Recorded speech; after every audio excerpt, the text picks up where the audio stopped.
Been awesome. It's been so nice to be back in at the WACA with the boys. It's just so much fun. I think it makes you realise why you love playing sport, be it whatever level, professional, club level. You do it for that mateship, that interaction and the fun you have out in the field. So it's been a really good 2 weeks so far. How's the body been feeling? I mean, have you been doing enough sort of in that off season to come back and feel pretty good, or were you a bit sore after a week of testing? Really good actually. The guys came back in really good shape. There were a lot of home gyms floating around. Probably not many dumbbells available on Gumtree now, but everyone worked really hard. Some of the guys were running a lot. Some of the guys were doing plenty of weights. Everyone had their own little objectives and things that they wanted to tick off. So testing went really smoothly. I think all the bodies are holding up well so far, so that's all we can hope for. A bit of uncertainty still about what's going to happen in the next 4 to 6 months with your sport, and you just have to plan as if it's going to be normal? Absolutely, that's all we can do. We have to be optimistic about whatever's coming up, and we have to be ready. I think that's as a professional sportsman, your job is to be ready to go when you're called upon. And the way that it started, I think we'll absolutely be ready, be that domestic or international cricket. Ash, a couple of new spinners in the squad, Liam O'Connor and Corey Rockacholi. Have I said it right? Yeah, you have, yeah. How are they settling in, and how much of a mentor role are you hoping to play for them? I just love having more spinners around. It's so nice to be able to work with a couple of guys. You know, we're all a similar age. Corey's a couple of years younger than Liam and I, but an excellent bowler already. It's something that probably hasn't been seen much in Western Australian cricket, I guess, for a long time, and it's certainly going to help a lot at training, having guys who are doing the same thing, bouncing ideas off, you're learning together, it's just playtime when it's in the nets, and I think that fast tracks your growth a lot as a spinner. And then, hopefully I can give some of my experience that I've had at a professional level to those guys to hopefully fast track their development, so when they play for WA, which I'm sure will be this year, they'll be really good to go. Liam's played and done a really good job already at the Strikers for Western Australia. Got, what did he get, 5 or 6 on debut in Shield cricket, so it's going to be awesome. And Corey, you played a bit of club cricket with him at uni as well, so what can we expect from him? He's got the Nathan Lyon comparisons already. Rock is a beauty. He first of all, he's an absolute character, such a funny guy, quirky, and he's just his authentic absolute self. So he's fitted in beautifully, in the group. The guys have a good time around him, so that's a great positive. And then as a bowler, he's tall. He has that sort of Nathan Lyon type action and shape on the ball. I know when Steve Smith faced him in the nets here, he was like, wow, this guy's unbelievable. So really bright future ahead, hopefully. Cam Gannon, is he in his 14-day quarantine in Perth, apparently? That's a good question. You probably know as much as I do there. But I'm looking forward to having him here at the WACA. Great bowler. He's taken a lot of wickets over the last couple of years. And he's the bowler we need, really consistent. He's got good pace and swings the ball as well. So he'll be a great addition to the squad, and can't wait to have him around. And for you, presuming Indian series goes ahead and you've had some decent results, at least at international level against them, what's your target? I presume to play Test cricket is still very high up on your priorities? Yeah,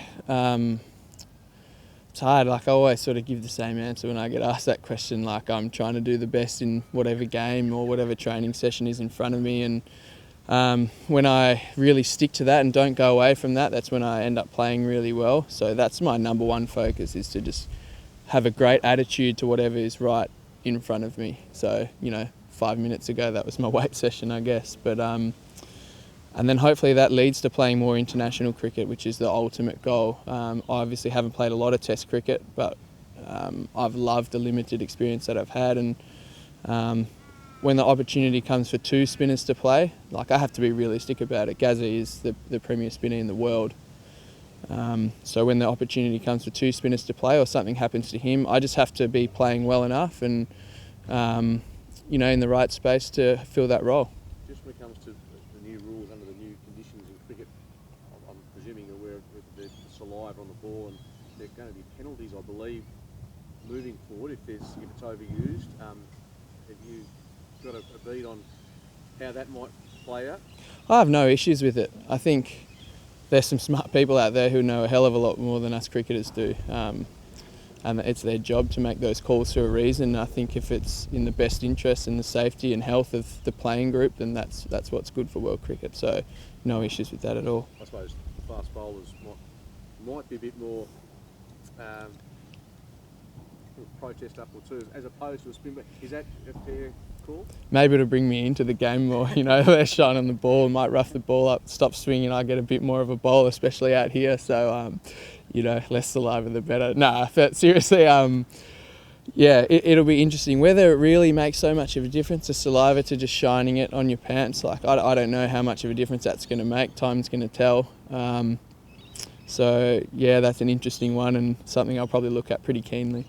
Lee and Ashton Agar apparently were talking and saying that they'll perhaps suggesting some wax to be used rather than saliva. Would you be okay with them introducing some kind of other substance to be used as a replacement? Tough one, and I think you'd probably have to have some sort of test done on that first, because if you just introduce a wax on a ball and it could swing 3 metres, it really could swing around corners, especially if we play with a Duke's ball at some stage in the year.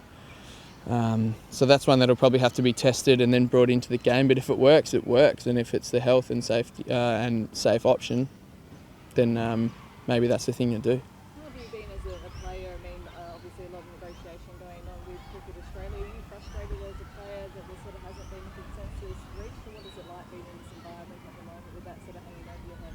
The communication between Cricket Australia and the players and the ACA has actually been excellent. We can't ask for much more than what's happening.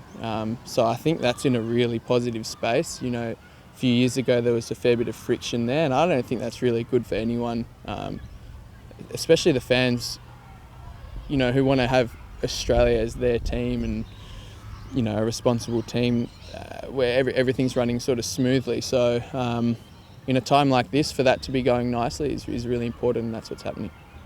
Using the India with the possibility of the India series as a motivation, considering that you don't really have the fixtures yet as far as a state competition is concerned? Yeah, that'll be a great series. I think unbelievable team.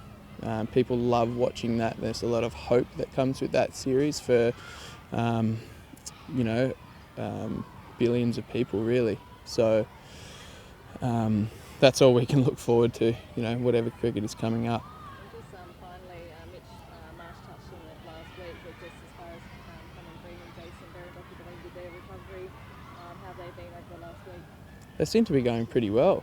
I haven't actually seen too much of them. We're training in small groups at the moment, so you just see 6 or 7 mates that you're training with in the gym and out on the field when you're fielding. But from the limited interaction I've had with them, they seem to be going great. Jace is pushing some pretty big numbers in the gym weights-wise. After back surgery, that's really positive to see that went nicely. And I'm pretty excited to have Greenie batting and bowling. I think all of Cricket Australia is excited to see that, because he's a pretty rare talent and a mature cricketer already. Very fast bowling car, so if they all fit at once. It's unbelievable, and it's a great problem to have. Especially out at the WACA, you need good, consistent, fast bowlers who can swing the ball. And if we've got a number of them fit, then we'll do a lot of damage at home and away. Jai Richardson, he spoke on the radio today about his shoulder rehab. He didn't really sound too confident about playing that first block of Shield games. Are you guys sort of bracing to not have him for that first chunk?